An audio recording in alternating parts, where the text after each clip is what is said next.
So this is just a day in the life of somebody who knows all things at all times in all places.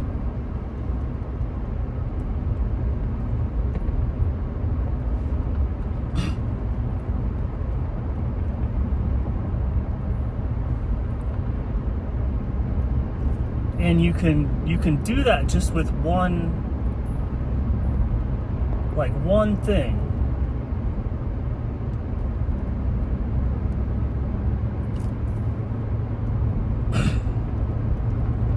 And it's a shifting of your attention from the external to the internal.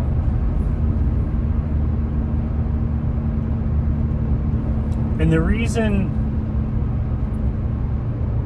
you can do this is because right now you can look at yourself being aware, right? Like you're aware of your vision right now, right? So your attention is aligned with your vision.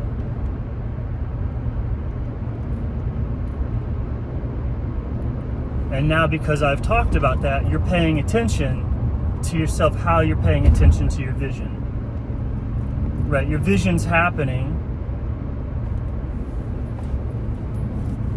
You're seeing the whole visual field, right? You're experiencing the whole visual field, but then you choose to pay attention to something within that visual field. So all of perceptions rushing into you, right? As exemplified by your vision, like your vision is rushing into you, and then say, pay attention to this one part of your visual field, right? So you'll find that you notice that your attention is within the attention of the body, right? So there's a thing that you have control over, where the sense organ is like gathering in all this information and then creating this visual picture. You have a eye behind that, a vision behind that, capable of looking at particular things in your visual field, of choosing what to pay attention to. And then that eye isn't limited to vision. It's like it's behind all the senses. It's behind all the thoughts, right? And so you have this eye, this subjective sense of awareness, and it's capable of looking around at the different sensations.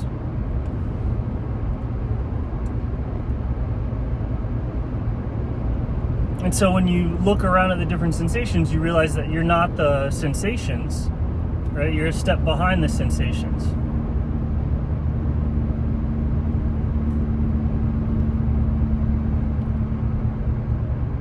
Not the body, but a step behind the body, sort of obviously behind the body.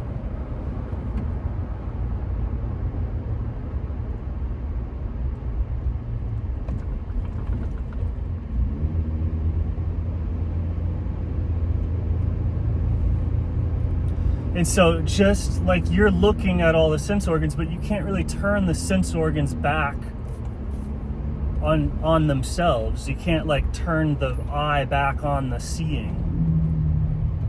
Exactly. And when you try, you do something like dissection, like you'll cut apart an eye, or you'll cut apart your own eye, and it'll actually interrupt the vision.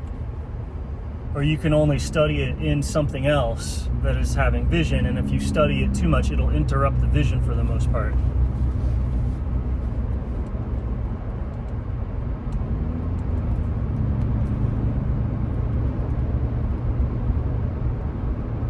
But you could almost do it, like trying to turn that eye back towards the other eye is like a type of flexibility almost.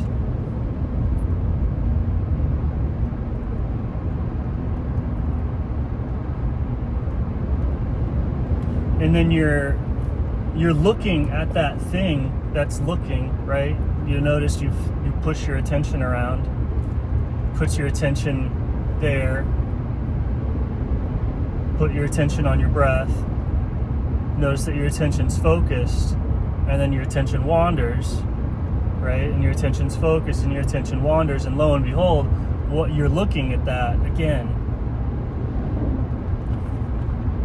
You're looking at the attention focusing and the attention wandering, so you're like no longer the attention focusing.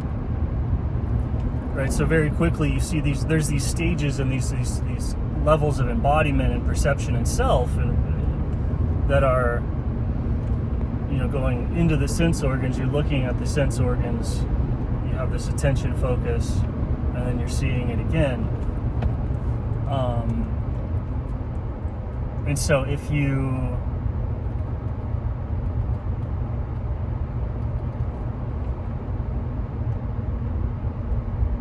look into that, you go back to the source of that looking. Right? This is all from going back to the source of your looking.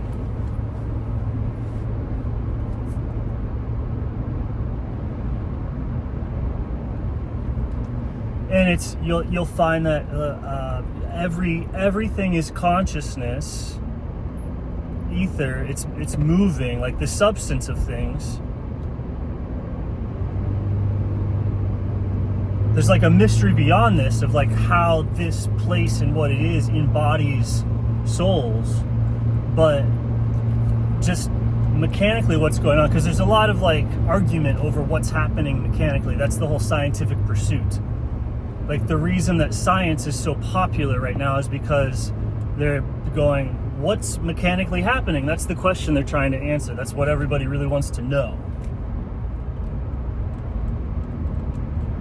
And so mechanically what's happening is that it's all consciousness. What do you mean by consciousness? Well, consciousness is the field of matter, the field of existence. It kind of overlaps with electron clouds, electromagnetic force, objects and ideas of ether. Obviously, all these things are things that are happening inside of consciousness. Not exactly consciousness itself, but things consciousness is doing that you can see to understand the nature of consciousness. The same way that you can look at the ocean and see the different waves and see the currents flowing and the splashing. And even if you can't exactly see the water, like the water's kind of transparent and invisible, you see the shimmering of the surface and how it's moving, and you can see waves, even though water's invisible. Right? So you can look at all these different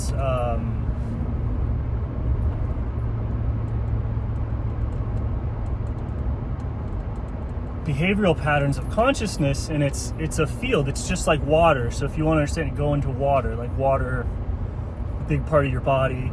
That water contains your breath. Water contains your metabolism. So if you want to understand what it is that contains your breath, that contains your life, which is going to have a strong correlation with you, right? That's going to be water. So if you want to understand that, you can go into water, and that's what I mean by like consciousness, or that field that contains you. It's water, right? It's invisible, it's incompressible, it's a field, it's got a surface to it. The surface supports waves. The surface pops up at boundaries between basically electromagnetic fields at different densities or different intensity levels, right? The gas in the air, the air is a diffuse electron sea, right? Just like the water is a sea of electrons. They're at different densities. So it makes one of them compressible, the other one not, but they're both like different fields. And that's what consciousness is, and it operates, it's like this field of looking. So your looking is completely analogous, if not synonymous, to water in the body.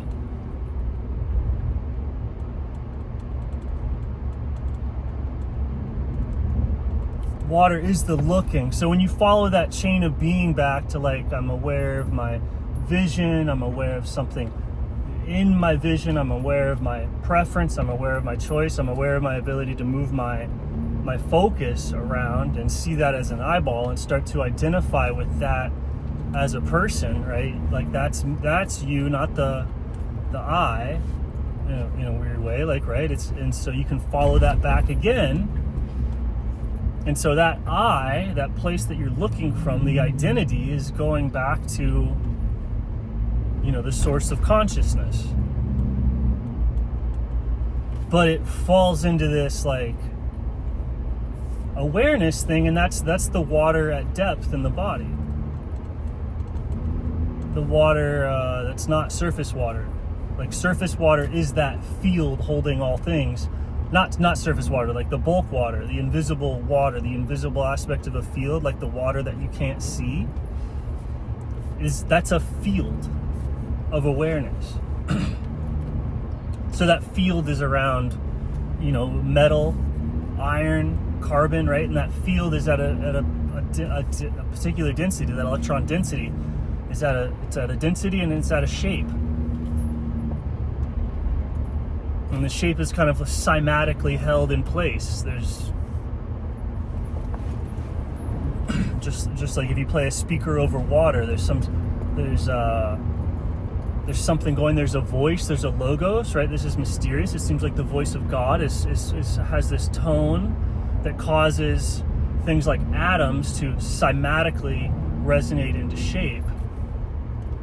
And so that's all kind of repetitive swirling movements in the ether, in consciousness, and that gives rise to things like the electromagnetic field. And that electromagnetic field is, dense, and it makes the road, and it makes the tires, and it makes the air, and it's at different patterns, and that gives rise to reality.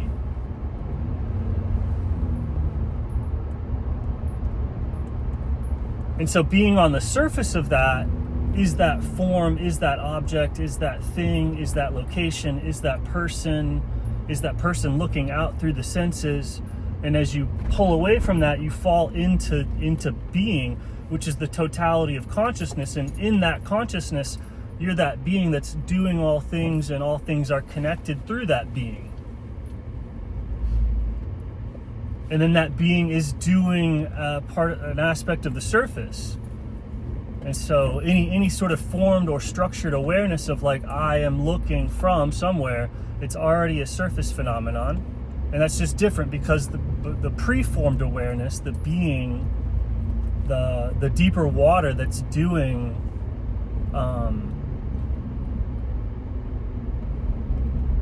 the deeper water that's doing the surface, right? That's not formed into a wave. It's not condensed into a person or a thing or a location, unless it's in a body, right? Like no part of the ocean is a body. Like the ocean is one thing, but if you have water isolated from other water, then you have a continuous surface around that. And then there's the depth of that undifferentiated ocean is inside of that body, which is isolated from all other bodies.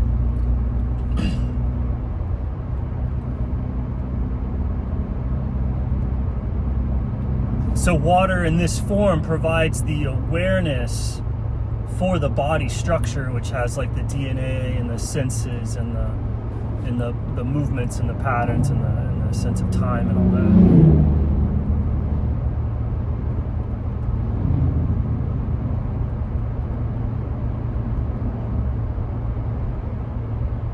And so the water in your body, and the water in my body, has done and merged and been with all these things. Like the awareness has that memory.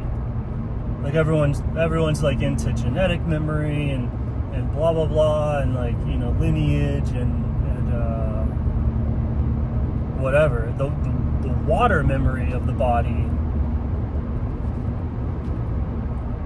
is exponentially greater than the historical temporal lineage of the body, the lineage of the water.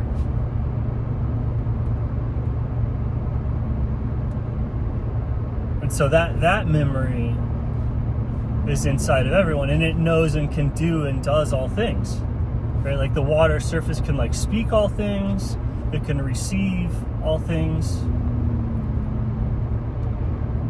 And so people can be in, you can be in consciousness, like inside of a bubble, right? Like if you go into the water, you're in consciousness, or you can start to dissolve into water, right? The way that salt or sugar goes into water and actually becomes part of the field. optically anyway.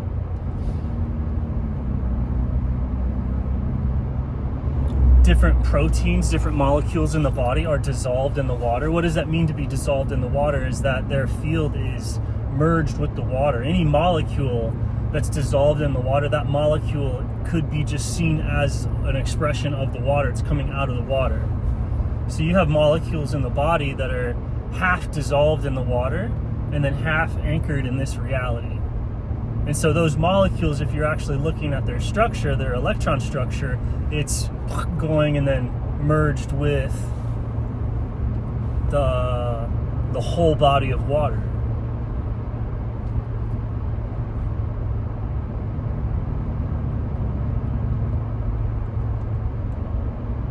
And then when you're looking at like gases and other molecules and things like kind of dissolved in that water, right? You're looking at disembodied like charge moving through a field. So if you want to understand like how angels or non-physical beings move around, it's are those beings capable of are you capable of staying dissolved in the water? Like if you can stay dissolved in the water but still have identity and location. Like you can make big molecules that are in the water and sense a concentration gradient. Like they exist in a location even though they're all dissolved. So things that are dissolved in the water are not separate from the water, but they still have like a location and an area in the field, even though they're not exactly distinct from the field, except maybe at like very, I don't know, short wavelengths or whatever.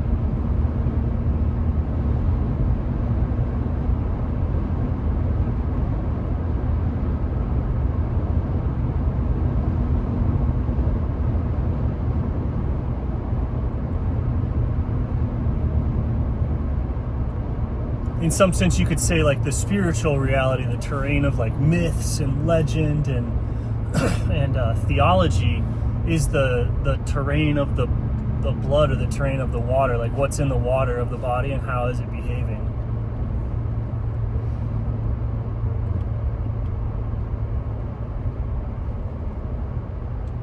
Right, as the water flushes over all the cells, and the cells are these physical structures with these appendages that reach out and dissolve into water.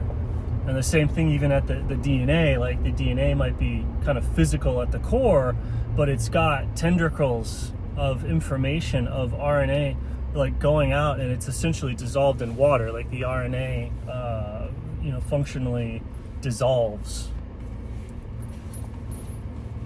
So it's which is being mechanically or physically connected to the field via that element's field. So the DNA is like reaching into the field of the water of the whole body.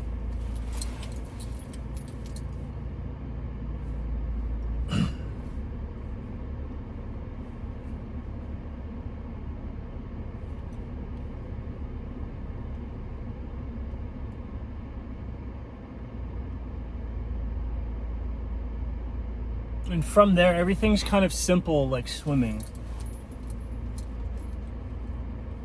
Like the technique of movements and sequences and stuff goes away. And you just sort of naturally push or swim or move.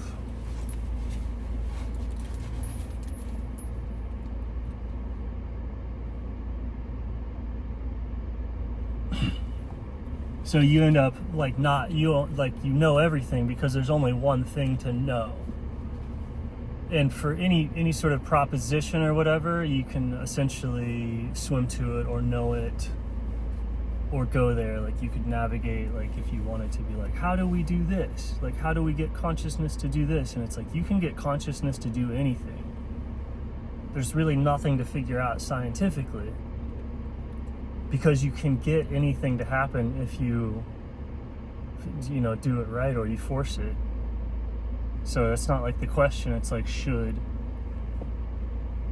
There's no such thing as like pure research where you're figuring anything out. Because there's only one thing to figure out. So you've either got it and you're sort of like a scientific polymath genius who gets what they get the ether, the unification, they like see it, or or you're doing applied manipulation. Like you're trying to get things to be a particular way. You can't help but force things to fit your paradigm. Like when you research with a paradigm, your research is always going to assert that paradigm, because you can't even interpret your research outside of your paradigm. So the more you research your thing, no matter what you find, you're reinforcing your paradigm.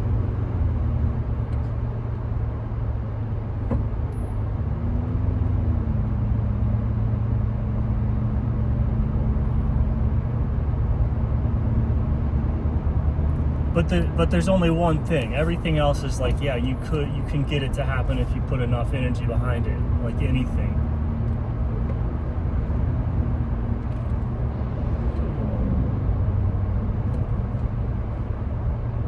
It just takes a little effort and maybe a large enough group of a thousand people can accomplish anything.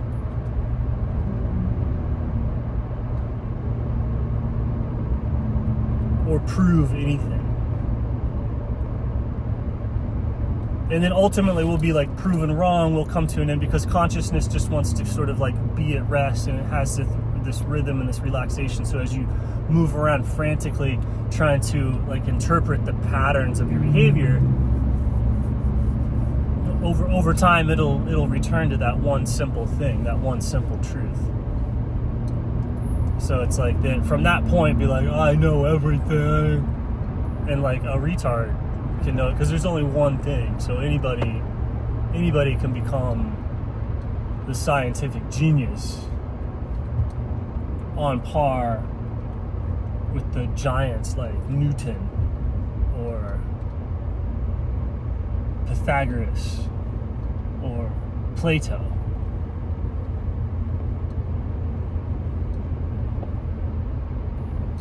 Who are also aware of the one secret.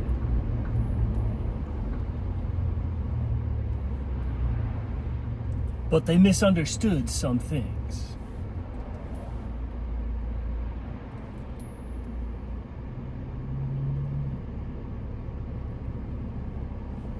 Notably, most people either misunderstand Christ or they misunderstand everything outside of Christ. People don't know what to do about God being in time and space in a comprehensible manner. You can do it through the human person. Like the human person, the human soul, humanity is not God, but it's like capable of expressing or inhabiting or whatever, like it's a body.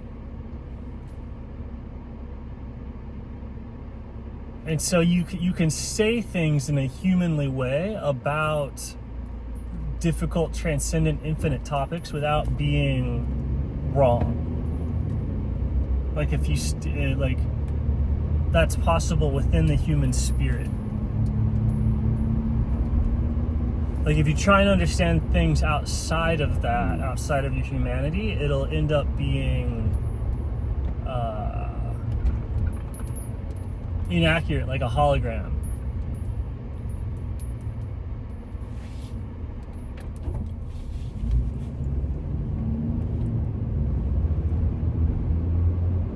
Like a hologram, or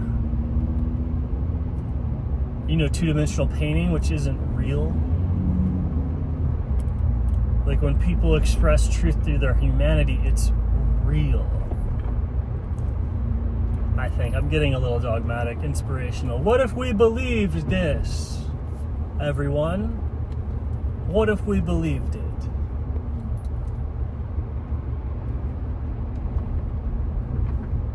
What if everybody knew everything? Just by accepting or admitting there's only one thing. And then if a lot of people understand Christ, but then they will misunderstand paganism or everything else that came before it, where all of time and all of history is an icon to God. Not just Christ, not just that instance, whatever the implications of that are, but the whole thing is the picture to be venerated. You don't like smack down the noobs or the idiots or whatever.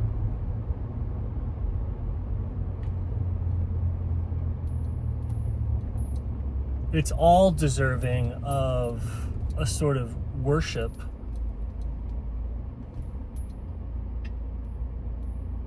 As without it, we would not be able to have a picture of God. There would be no Christ to worship without the frame required for the body. This entire world is required for that body, to have some body to love. It's the whole world.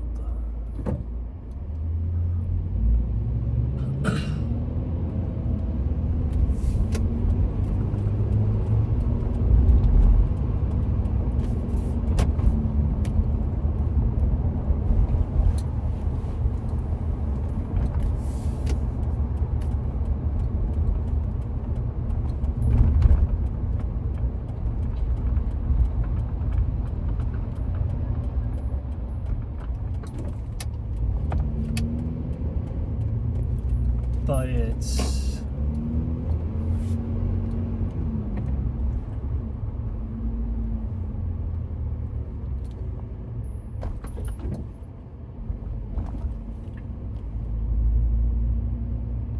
do I need a Starbucks?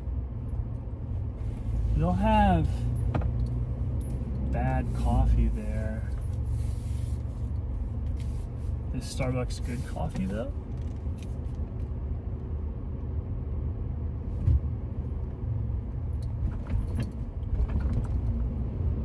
I like to get the vanilla sweet cream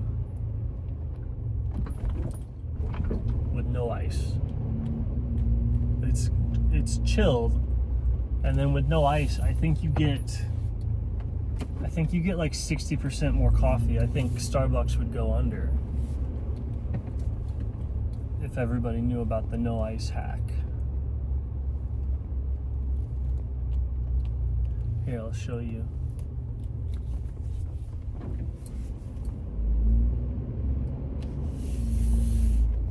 So when I interact with these people, I keep it secret. I don't tell them that I know everything.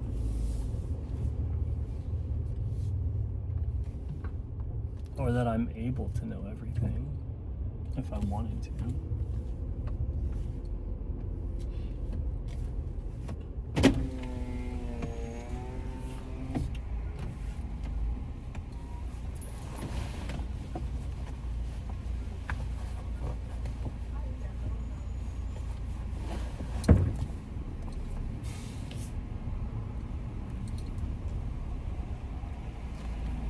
Hello, hi, and welcome. I get Sarker.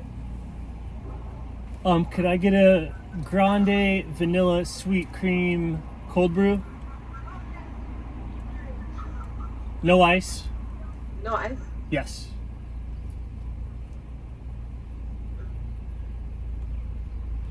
Would that be all for you? Yes. Okay.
That's all I have.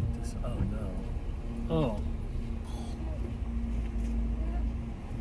Oh.